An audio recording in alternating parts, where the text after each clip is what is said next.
¿Cuántas promesas te han hecho que no se han cumplido? Yo no te prometo un gran sueldo. Te prometo un trabajo fijo. No te prometo que siempre sea como el primer día. Te prometo que nunca te faltarán las fuerzas. No te prometo que todos tus compañeros resistan. Te prometo que se puede llegar hasta el final. No te prometo personas importantes. Te prometo personas que no saben cuánto valen. No te prometo que vayan a hacer caso de lo que digas. Te prometo que querrás repetirlo una y otra vez. No te prometo la comprensión de los que te rodean. Te prometo que sabrás que has hecho lo correcto. No te prometo que te vayan a pedir ayuda. Te prometo que te necesitarán. No te prometo una decisión fácil. Te prometo que nunca te arrepentirás. No te prometo un trabajo perfecto. Te prometo formar parte de un proyecto inolvidable. No te prometo que siempre vayas a obtener resultados. Te prometo que tu trabajo dará mucho fruto. No te prometo que vayas a tener grandes lujos. Te prometo que tu riqueza será eterna. No te prometo que siempre vayas a poder ser valiente. Te prometo que tu amor será más fuerte que el mío. No te prometo que puedas acabar con el dolor, el sufrimiento y la injusticia.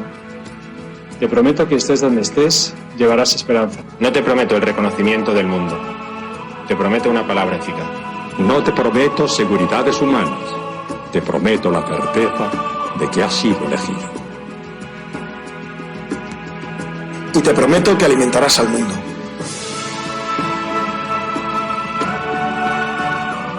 Unirás corazones. Acompañarás a los que sufren. Confirmarás a los que quieren ser fuertes. Experimentarás con ellos la verdadera alegría. Sumergirás a los hombres en la verdad. Y serás sacerdote, testigo de Jesucristo.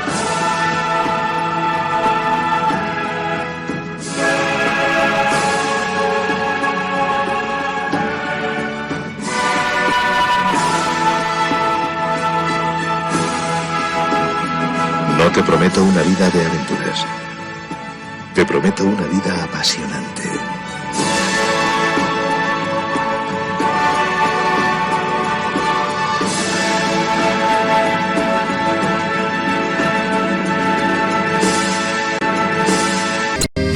Jesucristo, Señor de la historia, que estuviste, estás y estarás. Sos presencia, esperanza y memoria. Sos el Dios de la vida hecho paz. Sos el mismo Jesús que estuviste junto al lago de Genesaret, y ante el hambre del pueblo exigiste, denle ustedes por Dios de comer. Quédate con nosotros, Jesús, te da miedo tanta oscuridad. No es posible morirse de hambre en la patria bendita del pan. Quédate con nosotros, Señor, que hace falta un nuevo Emaús. La propuesta será compartir como vos y en tu nombre, Jesús. Primitivo ritual de pastores, que fue luego banquete pascual, homenaje de nuestros mayores al Dios vivo de su libertad. Cena santa, signo y profecía, memorial de Jesús servidor, nueva alianza de la Eucaristía, que es misterio de fe y comunión. Quédate con nosotros, Jesús, que da miedo tanta oscuridad. No es posible morirse de hambre en la patria bendita del pan. Quédate con nosotros, Señor, que hace falta un nuevo Emaús. La propuesta será compartir como vos y en tu nombre, Jesús, Jesús.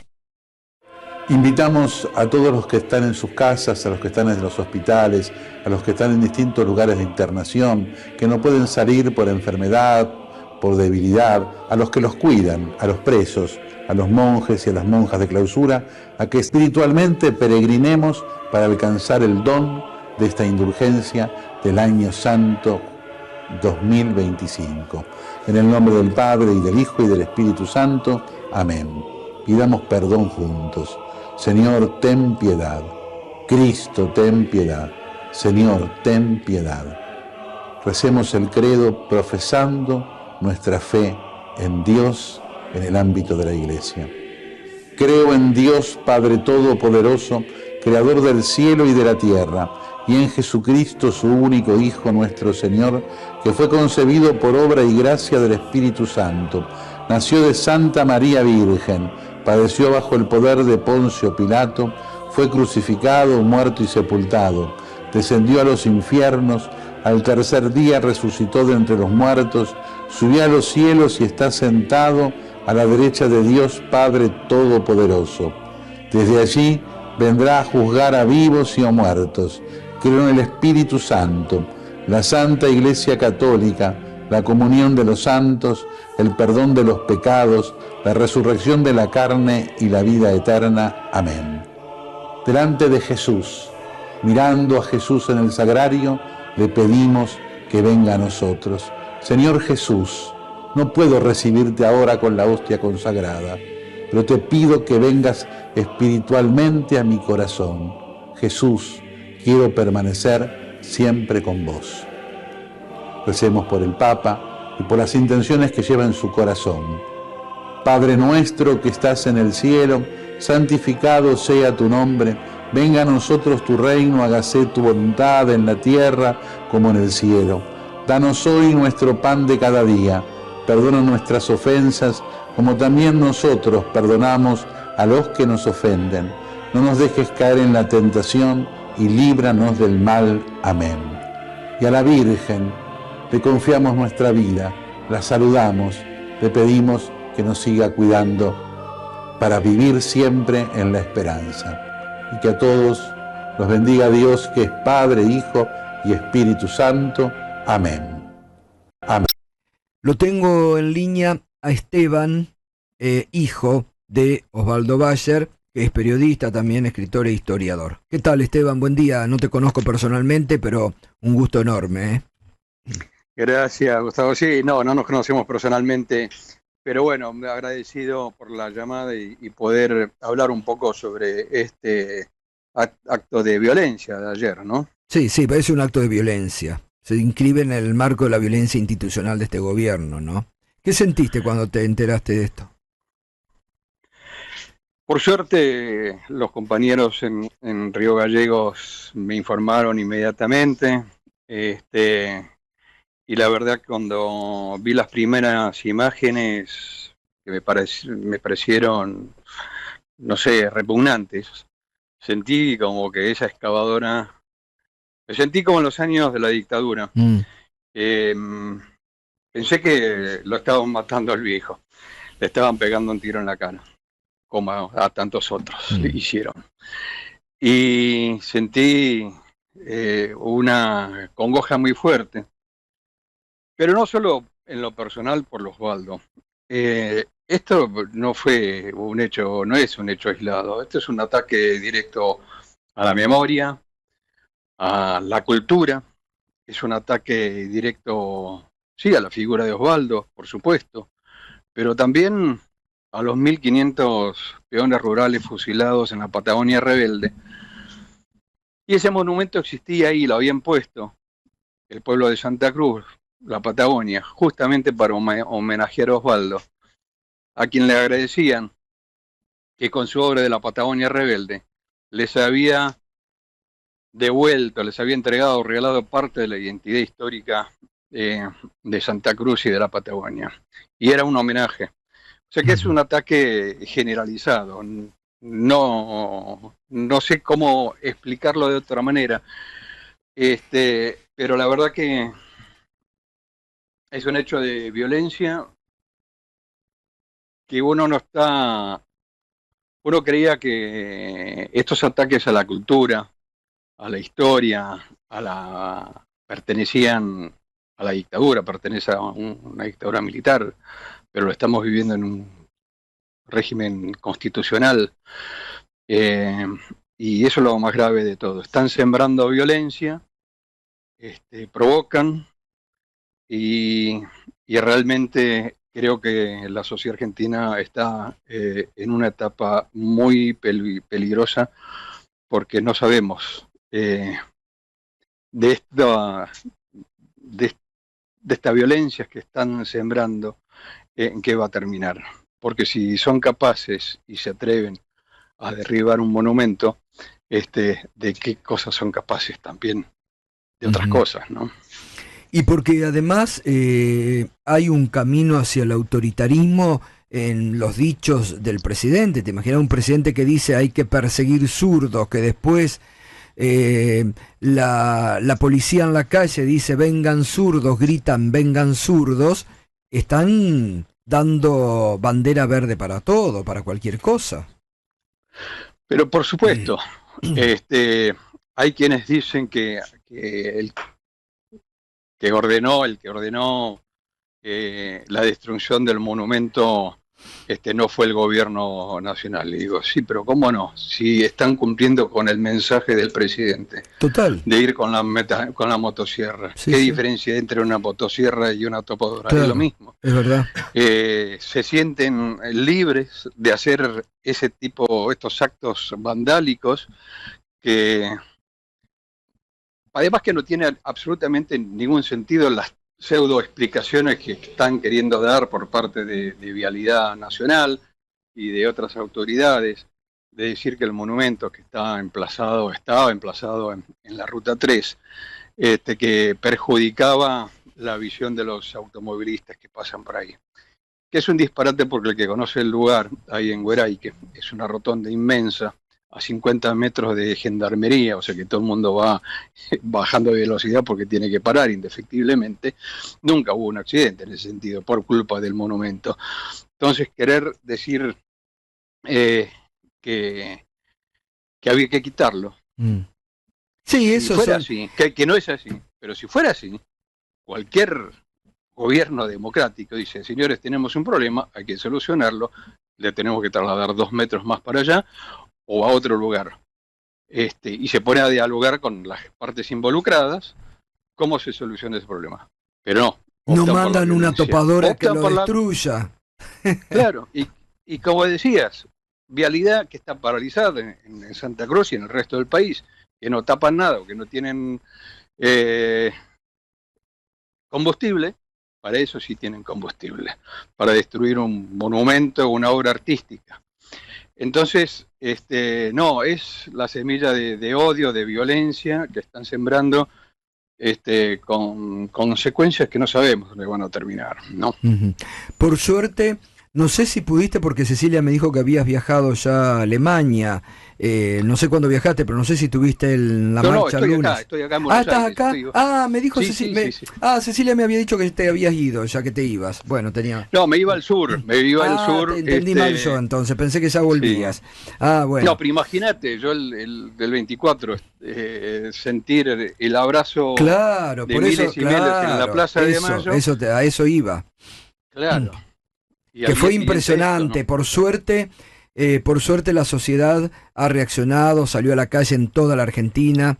No sé si tuviste oportunidad de ver las imágenes de lo que fue en Rosario, en Córdoba, Mar del Plata, bueno, acá en Plaza de Mayo. Y bueno, esto es lo que hay que hacer frente a estos negadores y propagadores de odio, ¿no? Cada vez estar más Pero justamente, o sea, el hecho que hayan atacado a Osvaldo y la memoria en Santa Cruz de los bolistas de la Patagonia Rebelde, justamente un día después de esas manifestaciones tan hermosas en todo el país, que llenaron las plazas de todo el país, se sintieron como, tenemos que reaccionar, tenemos que volver a provocar. Y se la agarraron con alguien que creo que le está saliendo el tiro por la culata, porque la ola de solidaridad que generó esto, yo te digo, ayer cuando vi las primeras imágenes quedé como deprimido, sin saber qué hacer, cómo reaccionar, hasta que empezó esa ola de mensaje de solidaridad en las redes, en los medios, de compañeras y compañeros, y de todo el arco político que uno se puede imaginar, menos de del fascismo, ¿no? Y Pero sí. de todo el resto, sí, una solidaridad inmensa. Y yo creo que eso, ¿no? Hicieron escombros, dejaron escombros y chatarra de un monumento a Osvaldo, pero la consecuencia es que va a haber más monumentos a Osvaldo que antes. Total, por lo menos ya... Porque no saben que a la memoria no se la puede escapar, la verdad tampoco, es imposible. Y no aprenden de la historia, eso es lo que pasa. Total, sí, sí. Por lo menos, por suerte, el intendente de Río Gallegos, Pablo Grasso, ha dicho que van a restituirlos. Tendrán que hacer uno nuevo porque lo destruyeron a esto, ¿no? Con la topadora. Pero bueno, dijo que lo van a restituir, así que eso es una buena noticia también. Esteban, un gusto enorme, y te mando un fuerte abrazo y a toda la familia.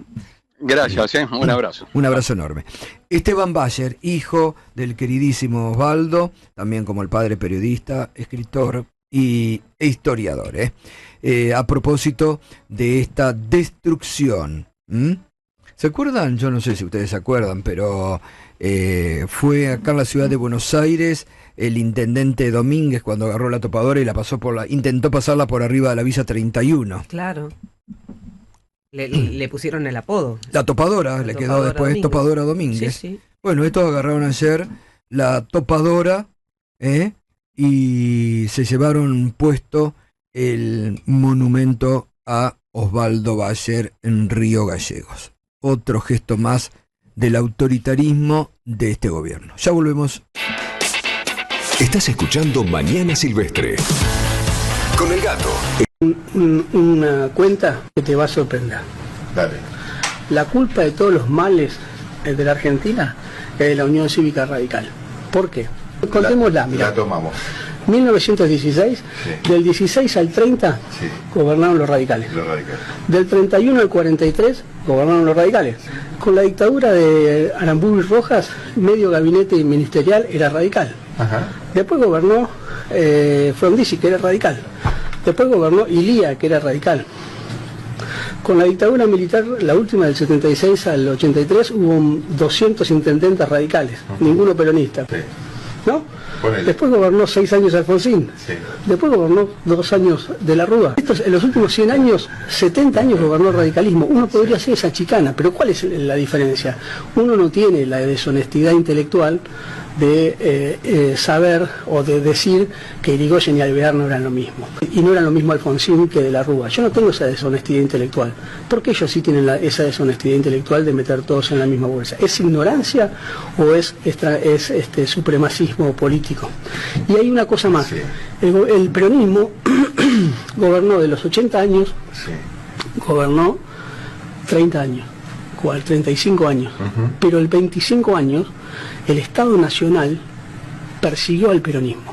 No hay en la historia argentina ningún partido político que haya sido perseguido brutalmente por el Estado Nación como lo fue el peronismo. Mirá lo que me mandaron hoy. ¡No! Pará, ¿eso de cuándo es? ¡Viva la libertad, carajo! ¿Ya habías estado acá? Yo tengo un recuerdo, pero... Y no sé. ¿Pero museo esto en casa? No, para qué hace falta. Acá vivía Osvaldo.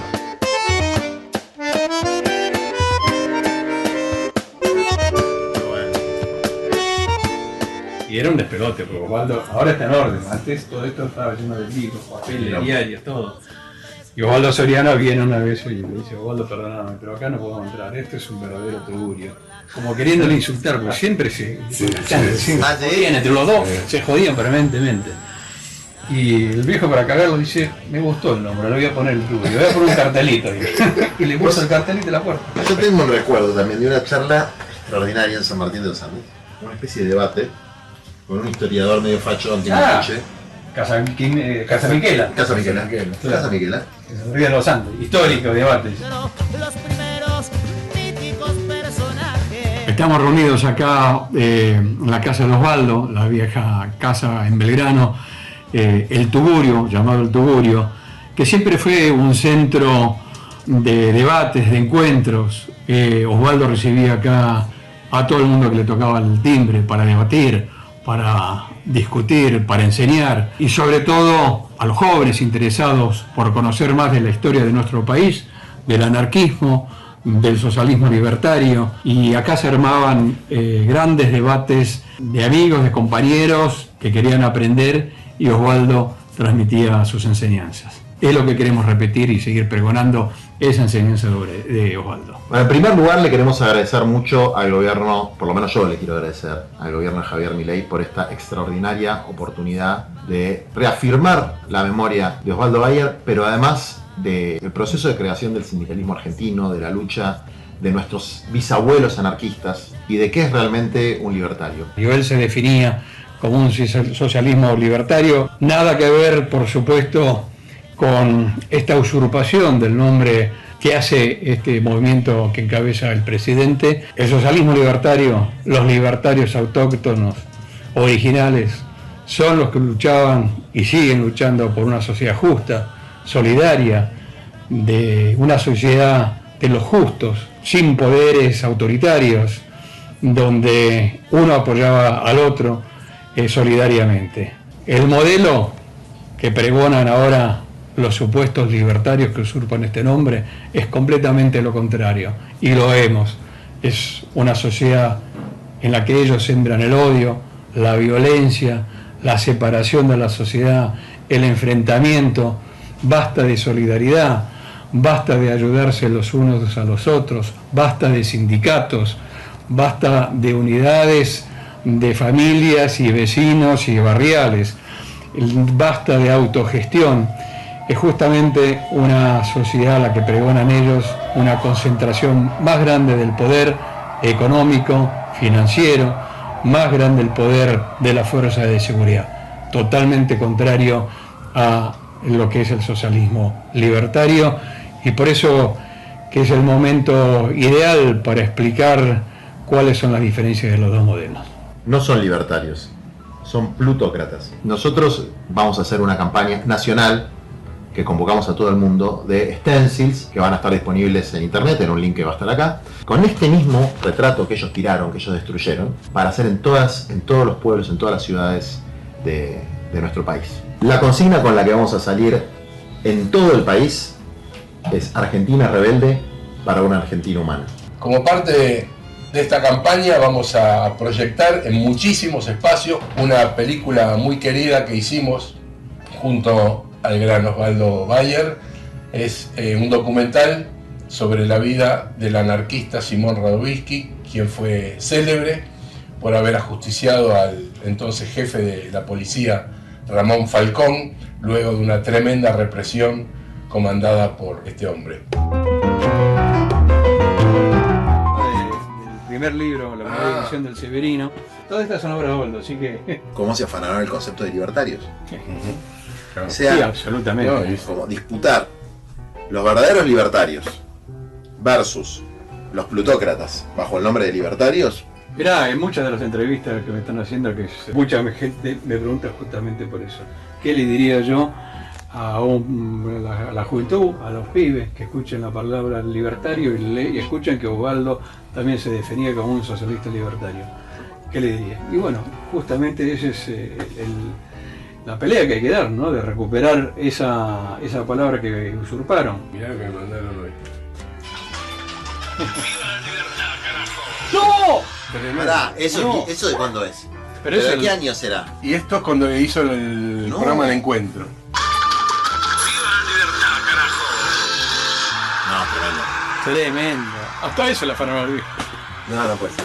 Y yo invito a los jóvenes a que descubran la figura de Osvaldo, la trayectoria, el ideario, el coraje, la valentía de Osvaldo, su honestidad periodística y claridad de ideas. Pacifista, libertario, militante de la calle y de las plazas y acompañante de todas las luchas dignas.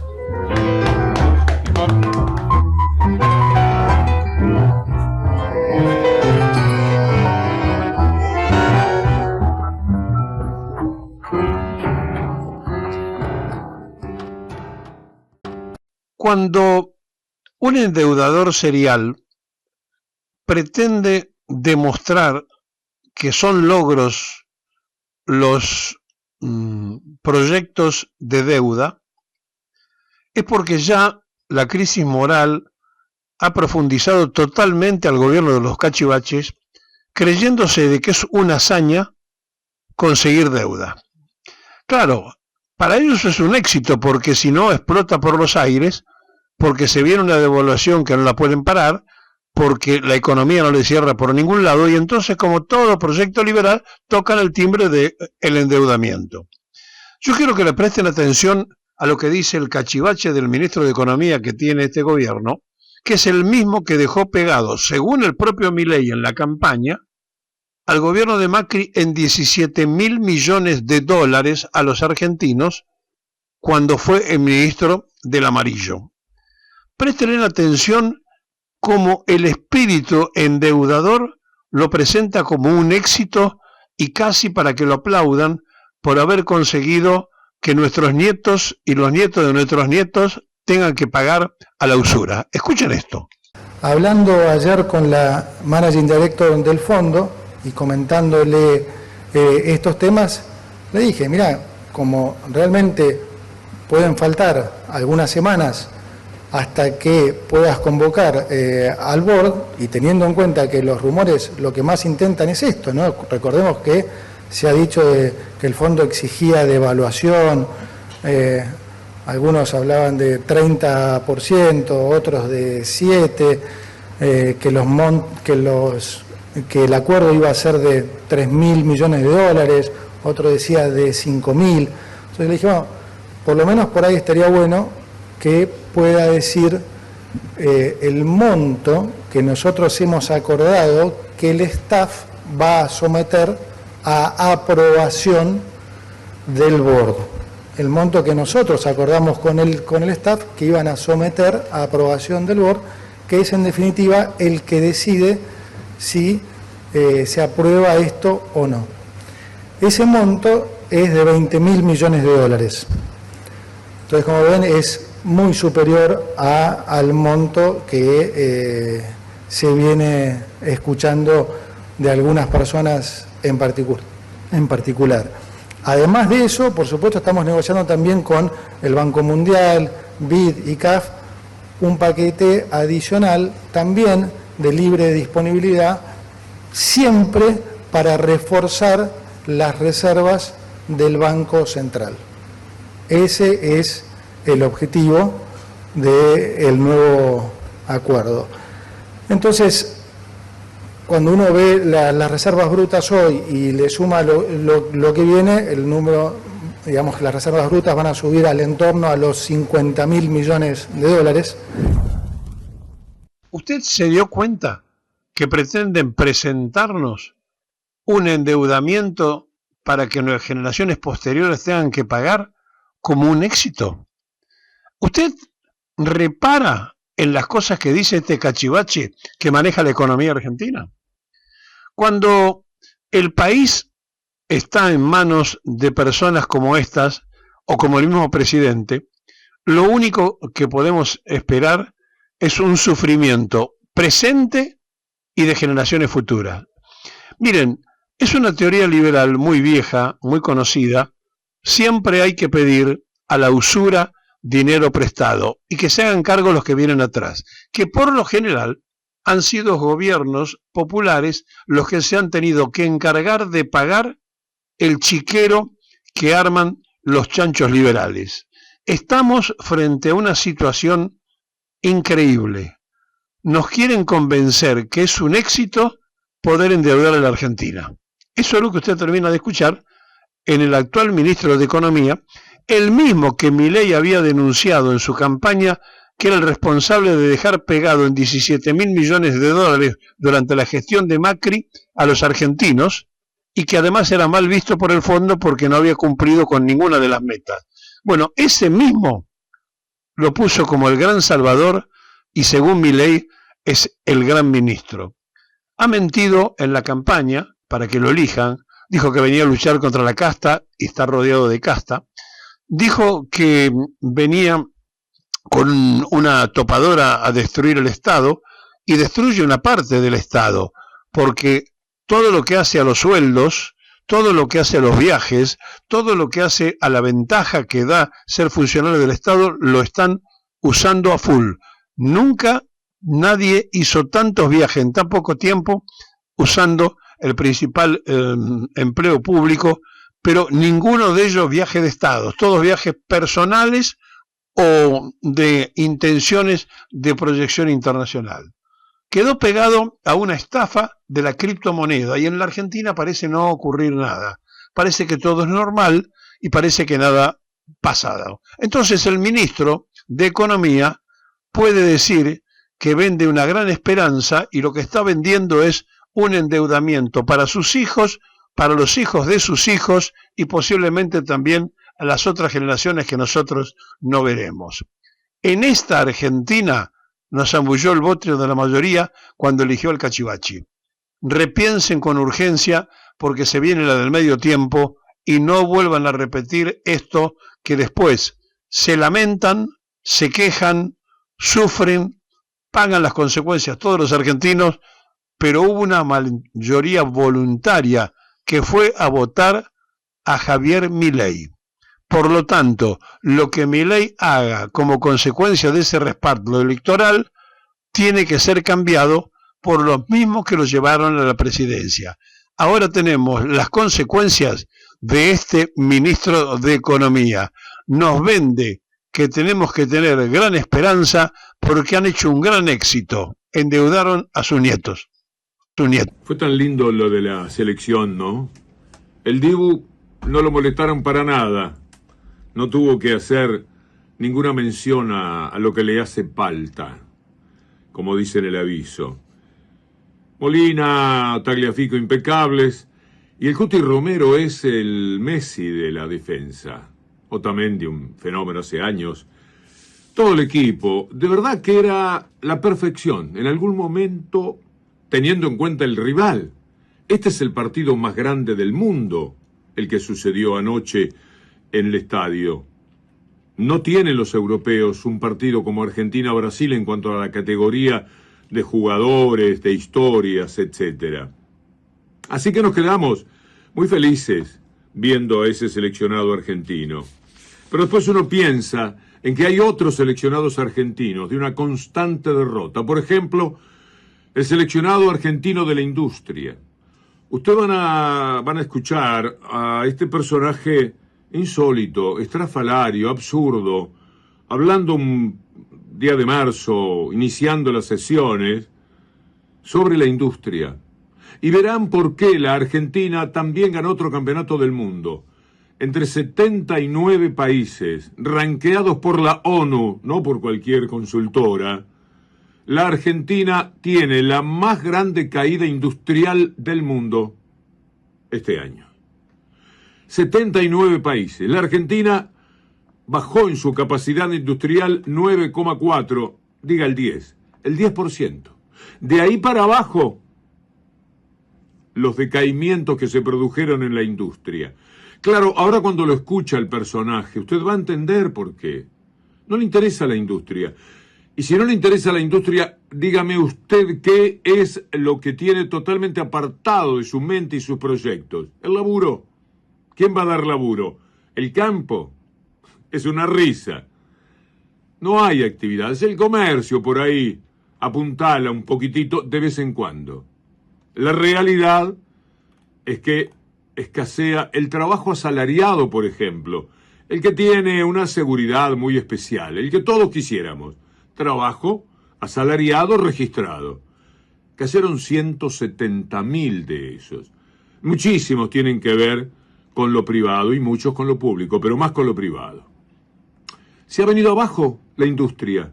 Si cierran, si no pueden sostener sus rendimientos. Y no le cuento los que mantienen trabajo, pero a cada rato suspensiones, vacaciones y todo aquello que es una merma para sus ingresos. La industria está herida. Los números son como los de la pandemia, ¿a usted le parece? La capacidad de trabajo de las máquinas, el 100%, está en el 50 y algo. Silencio en las fábricas. Usted tiene una fábrica cercana, ha pasado y ha escuchado el ruido maravilloso del trabajo, ha visto entrar y salir gente con sus mamelucos. Bueno, fíjese, ahora hay silencio ahí, y no entra ni sale nadie. en muchos lugares. Y se cierran además muchísimas pymes que son el esfuerzo de familias enteras que han puesto durante años toda la voluntad de crecer y llaman a la familia, a los amigos. Son los últimos en echar gente. Las grandes empresas no tienen problemas porque lo que tienen son números, nombres, a los que no conocen. La industria pequeña es la más sufrida, pero la industria grande también le va muy mal. Y cuando Milei dice, basta de la mentira proteccionista, es un bruto, es un bárbaro, es una cosa increíble lo que hace. Y después va y lo adula y se le sube como un monito a los brazos de Trump. Y Trump hace exactamente lo contrario y tiene los líos bárbaros por eso. Porque defiende lo que es el producto de los Estados Unidos. Por supuesto, lo usa a lo Trump como un miserable único en el mundo para condicionar la vida de los países. Si Venezuela vende petróleo, los países que le compren van a tener el 25% de aranceles. Pero también a Canadá, también a México. Protege a la industria de los Estados Unidos. Aquí, el gran adulón, el más grande alcahuete que tiene Trump, está en contra de la industria. Y por eso, los campeones del mundo estaban anoche en el estadio de River Plate. Pero también los campeones del mundo de la industria están en el primer lugar de la lista de la ONU. La peor caída industrial del año. Otra falacia con la que nos han estado mintiendo por casi 100 años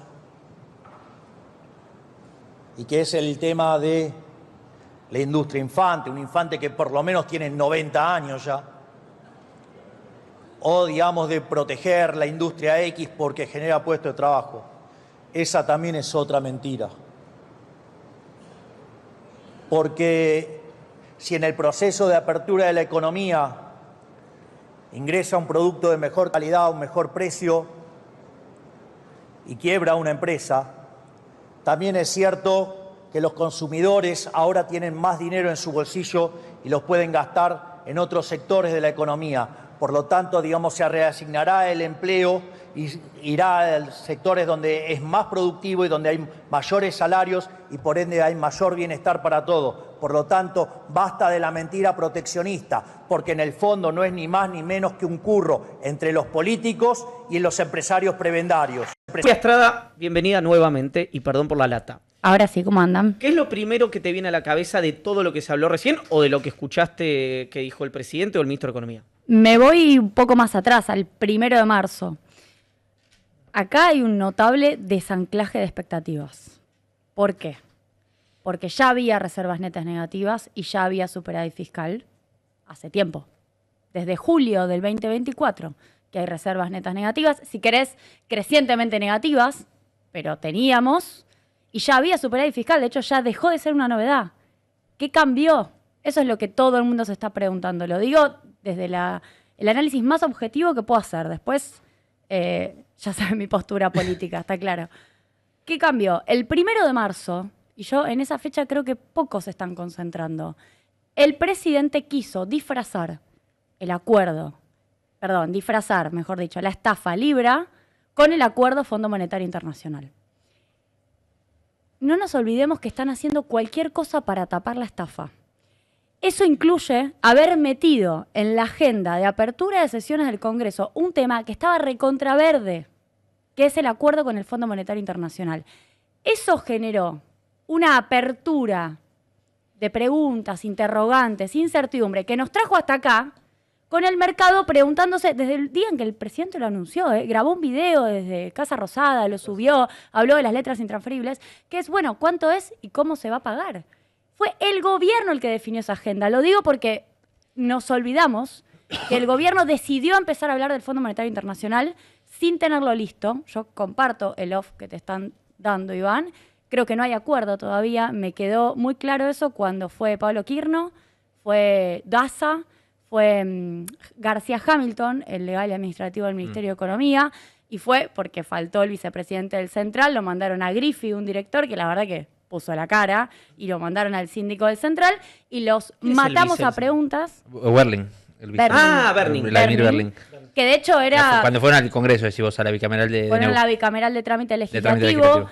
Ya, quizás todo el mundo se olvidó, pero fue un día antes de la votación. Fue el único momento, la única instancia de reparo institucional para este acuerdo, que la verdad que no lo tuvo. Bueno, el acuerdo, el decreto de necesidad de urgencia. Los matamos a preguntas, no solamente yo, preguntó Mazot, preguntó Tetaz, preguntaron diputados Sago. que piensan distinto que yo. Sago.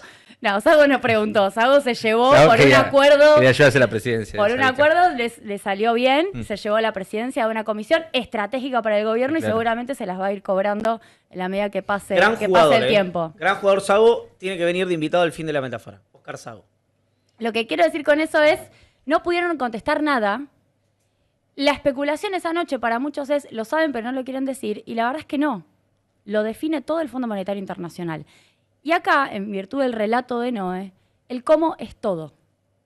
El cómo es todo. Está claro que hay una decisión política del gobierno de los Estados Unidos, como decía Caputo, con la directora gerente Cristalina Georgieva, de bancar a la Argentina de Milei. Está clarísimo, porque lo dice Toto.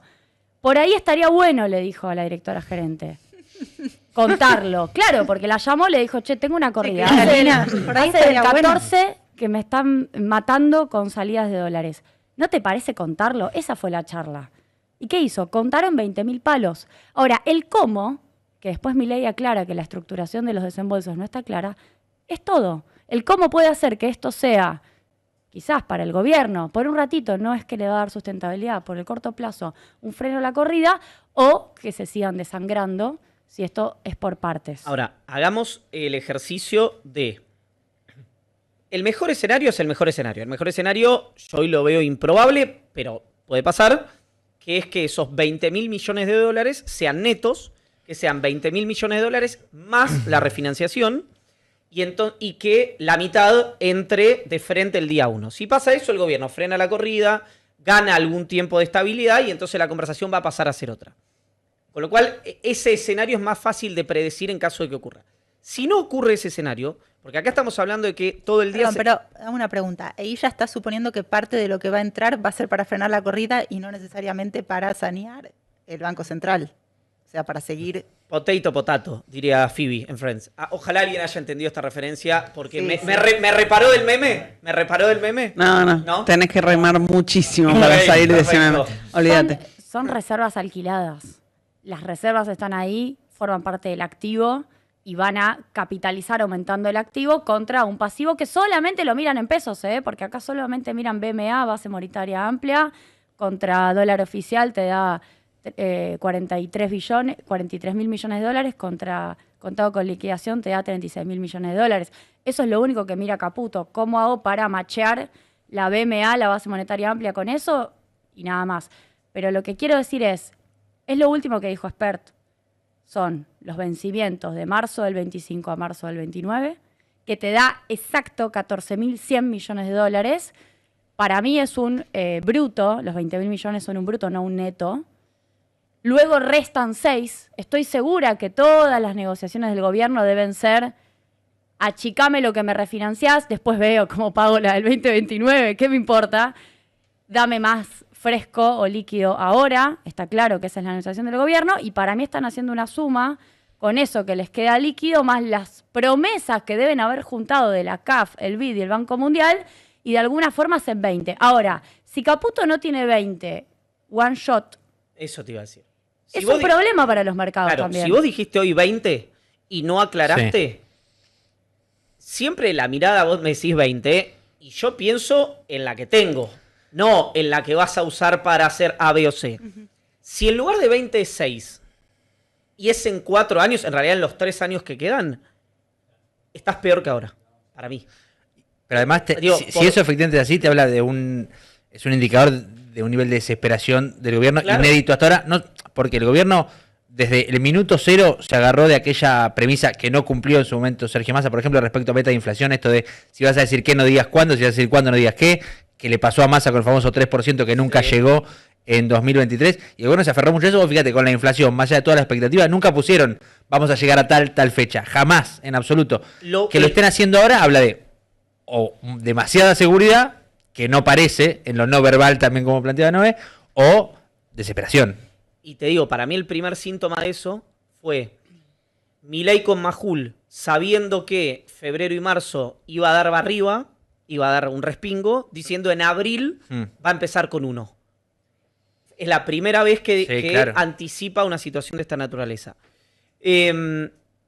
Redondeemos tema a fondo hoy para mirar para adelante en función de también la carta que los senadores del PJ mandaron, al fondo de la cual hoy habló Toto Caputo y dijo, bueno, un poquito de ruido generó. Fue la segunda muestra de debilidad. Yo creo que hubo 3 muestras de debilidad hoy. La primera es, llamé a la directora gerente para pedirle permiso si puedo contar que hay 20.000 palos porque quiero, antes de que arranque el mercado, evitar una corrida por más de 10 días consecutivos. Tremendo signo de debilidad. Segundo signo de debilidad, la carta de los senadores fue un problema. De hecho, acusó de desestabilización. Exacto. Después quiero contar algunas cosas sobre, hoy estuve con Huawei, empresa china, y lo primero que me preguntan, para el gobierno que le encanta hablar de desestabilización es, ¿por qué Milei no va a viajar a China? Y muchos diputados opositores siendo los primeros institucionalistas diciendo, primero está la relación estratégica con China y después está el debate político argentino. Lo digo porque después el gobierno se olvida de todos los muertos que tiene, que va dejando, entre otras cosas, la relación estratégica con China. Así que, Caputo, me acordé hoy hablando de desestabilización, que se fije bien cómo estamos actuando muchos. Ahora, es una carta que para mí en todo caso le pone claridad a la cuestión. Y el tercer signo de desestabilización, de debilidad, es la pérdida de reservas del día de hoy. Te agrego el cuarto, que es Milei diciendo Cristina sabe que va a ir presa. ¿Es necesario? El día en el cual anunciaste que tenés 20.000 palos, ¿estás tan preocupado por Cristina? Eso para mí responde a algo que, perdón la autocita, pero lo escribí el martes, que es después de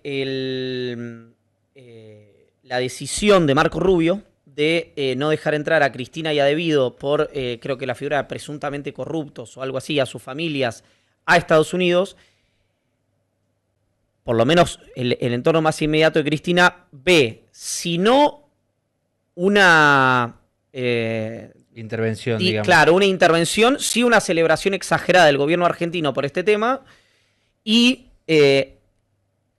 hay algo que me parece que lamentablemente va a venir, que es un nivel de conflicto que no habíamos visto todavía entre Cristina y Milei. Y creo que hoy fue el primer paso de esa secuencia, y me parece que la semana que viene con el tema corte vamos a ver el segundo paso y así sucesivamente. De hecho, iba a haber alguna instancia subterránea por el tema corte y por el tema GN, y por ahora se pudrió. La reunión que hablamos la semana pasada murió en combate. Sí. Creo que también, además de la posición histórica de Cristina con el fondo y de que Milei necesita, evidentemente miró la caja y dijo, ¿qué me queda? Bueno, me queda antikirchnerismo, lo saco porque por más que no sea lo de hecho, casi hay una coincidencia en los Che Milei cuando empiezan a acelerarse. Hubo algo que cayó muy mal en su momento en Cristina y en su entorno más inmediato, que es una entrevista de comienzo de año cuando Milei, hablando de Cristina, se refirió también a Florencia y a la causa que vincula a Florencia Kirchner, y a partir de ahí sintieron también del otro lado que si había una especie de pax romana tácita, se terminaba, ¿no? Pero después de eso, existió este back channel por la corte. Sí. A mí me parece que eso... Ya venía, ¿no? Sí, se detonó y yo no le veo, en plazo inmediato, no le veo retorno. Pero quiero que Julia termine. Déjame pedirle a la gente que le ponga like, que le ponga me gusta, no que pongan un corazoncito. Si quieren poner un corazoncito también. No, vos creíste que esto era un de récord, así que para mí es un milagro que hables de corrido hoy. El corazoncito, nos pongan el like. Y suscríbanse al canal de YouTube de Cenital. Hay más de 5.000 personas en vivo en este momento. Y miren todo lo que hay acá abajo. Acá abajo. Préstenle mucha atención. Especial atención a esos mensajes. Julia, ahora sí, retomemos. Sí, perdón. Esto va a salir mal. Esto va a salir mal. Esto va a salir mal. De acá adelante, para adelante. Y detesto... Vos me conocés porque estuvimos en C5N muchos años. Estoy muy en contra del tremendismo económico. No me gusta infundir además esa sensación. Pero no hay forma de que salga bien con condiciones macroeconómicas que conducen permanentemente al déficit de cuenta corriente. Lo dijo Cavallo, de nuevo. No es algo nuevo. Cavallo ya advirtió que por lo económico estaba mal y Sapsay ya advirtió que el DNU por lo jurídico estaba mal. Ya no sé qué otras advertencias necesita este gobierno, ya ni siquiera lo dice el kirchnerismo. Esto te quería preguntar, ¿qué diferencias hay, o mejor dicho, cuánto te contiene la idea que hay una enorme diferencia entre este proyecto económico, este programa económico y el de Macri por el abordaje con el déficit fiscal? Me parece que hay un aprendizaje orgánico de la derecha en Argentina respecto de que no tuvo sentido financiar de esa forma el déficit fiscal con un endeudamiento que también terminó siendo insustentable para el modelo económico. Eso está claro. Y que el superávit fiscal fue una búsqueda desde el inicio. Y creo además que también deja para el peronismo, yo lo vengo planteando en distintos lugares, a veces en voz más alta, a veces en voz más bajita, como se pueda, cuando se pueda, que la monetización del déficit es un problema. Y creo que está bueno que se pueda plantear. Ahora, traducime eso. Que cuando tenés déficit fiscal, la emisión sea la forma de financiarlo. Eso es monetizar el déficit. Es un problema en un país con escasez de dólares, digo, con una base que te condiciona muchísimo. Ahora, no pudiste resolver lo otro, no lo pudiste resolver. Y eso no tiene solución de corto plazo. Lamentablemente termina teniendo una solución por precio. Lo que no resolves por cantidad, lo resolves por precio. Es decir, o una torta de plata o sube el dólar. Esto es así. O un punto de equilibrio en donde hay algo de plata y hay algo de volatilidad. Algún esquema tiene que encontrar el gobierno. En cualquiera de los casos es malo para la gente, porque vos a la gente le estuviste planchando la inflación, planchando la inflación con un dólar planchado. En ese contexto además planchaste ingresos y cualquier escenario de suba de la inflación significa empobrecimiento. Hay que encontrar, esto ya lo digo mirando para adelante, un modelo macroeconómico que a la Argentina le cierre con una balanza comercial que cierre, con una cuenta corriente que cierre y con una cuenta financiera que ahora empiece a ser, para adelante, pagadora de deuda. Si no nos ponemos de acuerdo en eso, vamos a tener dentro de 4 años otra vez lo mismo. Te hago una pregunta respecto a eso. Uno mira este programa y es un programa de ajuste. Yo creo menos que... Ese que on the record, decías. Este también. Un ajuste más o menos clásico. Algunas herramientas, digamos, como... no tan clásico en términos que te has anclado el tipo de cambio, qué sé yo, pero está claro que es. La alternativa, cuando uno mira lo que fue no me acuerdo si fue una carta o un tuit de Cristina sobre valorización financiera, que me parece que está sostenido, o por lo menos a mí me había mandado el informe de Cifra, que macheaba bastante con lo que había dicho Cristina, que es ganancia de corto, digamos. Y, perdón, me estoy haciendo un tratamiento por eso, porque la gente va a empezar a pensar cosas raras. Ese tratamiento de los dientes me tengo que humedecer. Confesa. Confesá, sí. Y el último punto es atraso cambiario, tasa negativa. ¿Se puede salir de ahí? Es decir, porque yo digo, Cristina dice valorización financiera. ¿Cuál es la alternativa? ¿Devaluar o atraso cambiario con tasa negativa? ¿O hay alguna otra que todavía no se exploró? Habrán notado ustedes que ya ¿qué te pasó? Algunos comunicadores muy cercanos al gobierno lo están diciendo abiertamente. Ya no es solamente el gobierno que dice no vamos a devaluar. Ya la línea de los cercanos al gobierno, línea directa con Javier Milei, es literalmente, no es una metáfora, si devalúan se va toda la mierda. Digamos, es lo que están diciendo, se cae el gobierno, creo que fue el textual que dijo Luis Majul la semana pasada, hoy lo replican algunos otros comunicadores. Digo, ya la línea es no vamos a devaluar porque queremos... Si devaluamos se va toda la mierda. ¿Se va toda la mierda si evalúan?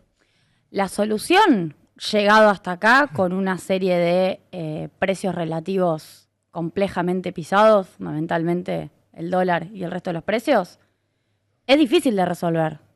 Ahora, la pregunta no es esa, digamos, cómo se sale ahora, que seguramente con algo de volatilidad en el tipo de cambio, a menos que automáticamente la cuenta corriente se te vuelva positiva porque pongas alguna regulación en algún sector, ejemplo turismo, le metas algún control de cambios más fuerte, más regulador para que te dé positiva y de esa manera puedas sostener el atraso cambiario más tiempo, los famosos puentes de Milei, te aparezca otro blanqueo, o tengas una suba del precio de la soja extraordinaria, vas a tener que tener algún movimiento de tipo de cambio. La solución en este caso siempre es por precio o por cantidad. Ahora, la pregunta creo que va no tanto hacia qué hace Milei ahora, sino qué es lo que tenemos que hacer. Bueno, la Argentina tiene que acomodar el nivel del tipo de cambio a la cantidad de dólares que genera. Este tipo de cambio es insostenible. Seguramente necesita un tipo de cambio más alto. Y seguramente necesita una administración de tipo de cambio que sea sostenible con eso. Pero esto me surge y se impone una pregunta, que es ¿por qué? Está bien que no es una respuesta que vos podés decir, qué sé yo, preguntale a Cristina. Pero ¿por qué cuando esta situación se da parecida, porque nunca las situaciones son copy-paste, en los gobiernos peronistas la devaluación está prohibida?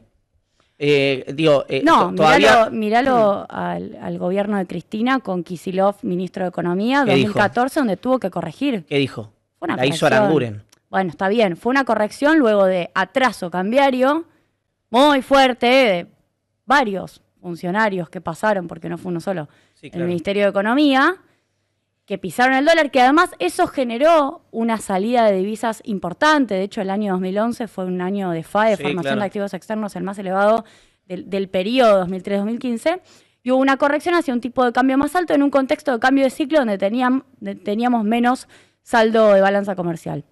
Para mí eso fue bastante más realista y bastante más asociado al tipo de sector externo que vos tenías en ese momento. Y fuiste generando las condiciones que en ese momento no las tenías, pero las fuiste generando con proyección, que es exactamente lo contrario al RIGI, para que te salga mejor con la estatización de YPF, que después podemos discutir la forma jurídica, pero la decisión política fue esa, y después gasoducto. Bueno, en algún momento eso te rindió. Hoy a Milei le rinde en 5.000 millones de dólares positivo. A Cristina le pasó que le costó en el 2015 4.800 millones de dólares negativo. La misma balanza energética le daba, si querés redondeo, menos 5 a Cristina, le da más 5 a Milei. O sea, tenés 10 de diferencia por una decisión estratégica que tomaste en 2011. Entonces, y hay que derogar el RIGI. Y hay que encontrar la forma de que todos los mecanismos de generación de dólares aparezcan y resuelvan la restricción externa. No hay otra. Y todos los mecanismos de la economía a disposición de que eso funcione. Ahora, para eso tiene que haber consenso. Incluso consenso, hablábamos de la Carta de los Senadores. Sí. Consenso en lo que esos senadores le dijeron al Fondo Monetario Internacional del conjunto del peronismo.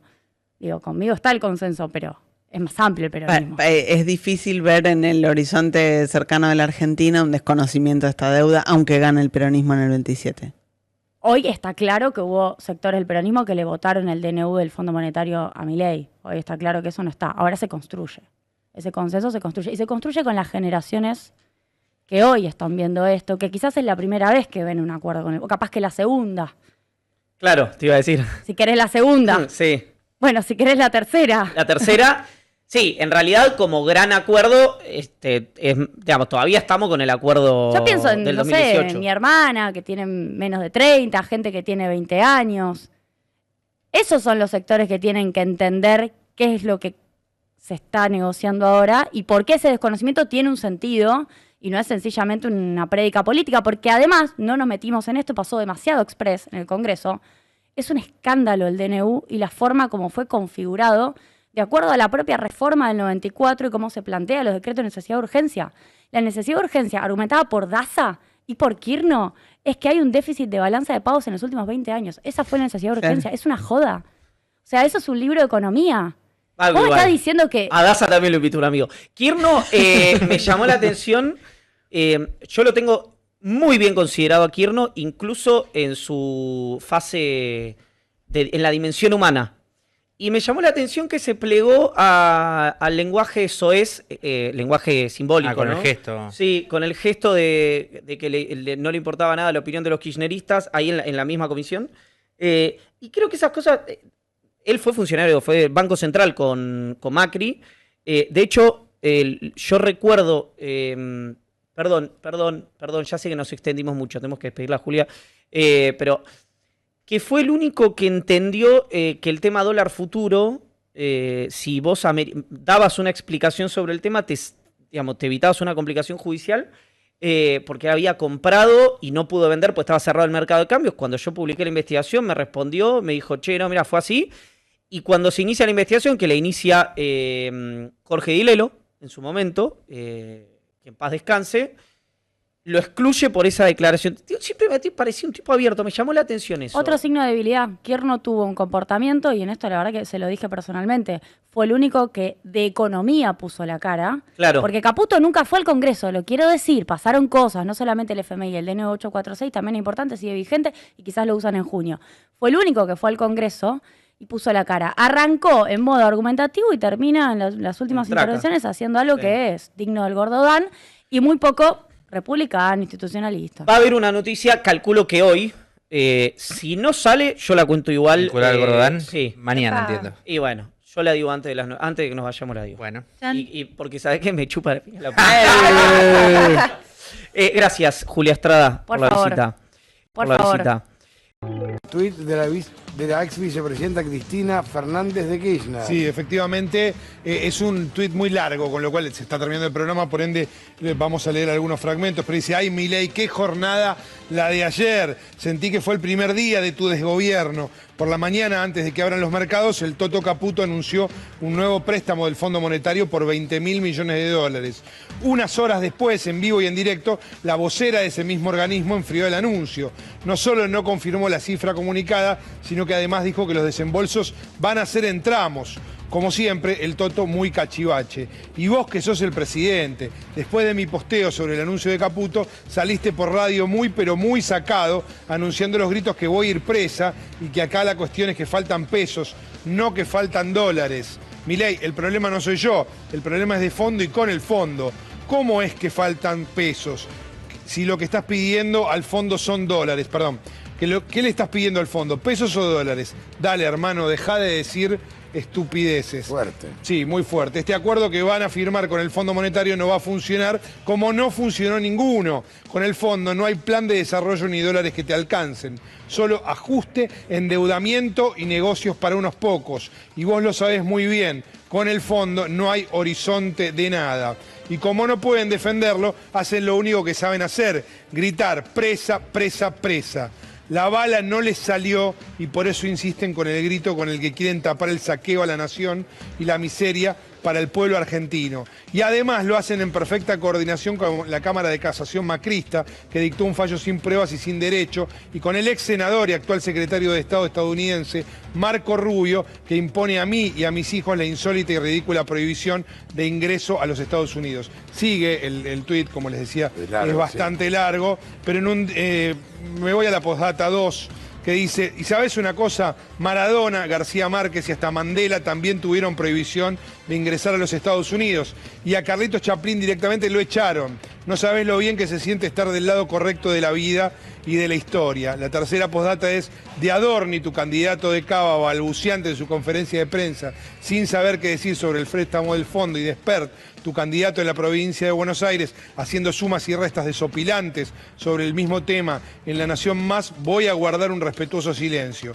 Eso sí, una buena escuela primaria por ahí, por favor, para todos y todas. Capo, después hizo una cifra que no le daban los números. No le daban los números, hablaba de 20.000 millones de dólares, pero menos 14.000 y le daban 11.000 millones. A mí lo que me llamó la atención es que había una explicación de la cuenta en la que igual se trabó y nadie se lo advirtió. Se lo corrigió tampoco. No se lo corrigió, digo, cometió un error el candidato. Pero bueno, el tuit entonces de Cristina Kirchner, recordemos, con la preocupante situación de que el presidente de la Nación decía que Cristina Kirchner iba a ir presa. Sí. Esto significa lo que... dijo ayer en una nota. En una nota... No, la verdad es que no estuvieron, fueron bastante desafortunadas las frases del presidente de la Nación, que en otras oportunidades se ha mostrado bastante respetuoso más con distante, la expresidenta. Sí, pero ahora parece como que la sube a la pelea electoral, no entiendo por qué, porque desde mi visión... Sí, pero Cristina ya no representa lo que representaba. Pero él necesita subir al kirchnerismo. A una porción muy pequeña de la población. Pasa que si él no llega, no tiene 30% de los votos. Él está hablándole a Cristina que necesita subir al ring. Para mí. Subir al ring. Pueblo que escucha, únete a la lucha. Pueblo que escucha, únete a la lucha. Pueblo que escucha, únete a la lucha. Pueblo que escucha, únete a la lucha. Pueblo que escucha, únete a la lucha. Pueblo que escucha, únete a la lucha. Pueblo que escucha, únete a la lucha. Pueblo unido, nunca vencido. Pueblo unido, nunca vencido. Y luche, luche, luche, no deje de luchar. Y luche, luche, luche, no deje de luchar. por un canto de obrero, obrero y popular, y luche, luche, luche, no deje de luchar.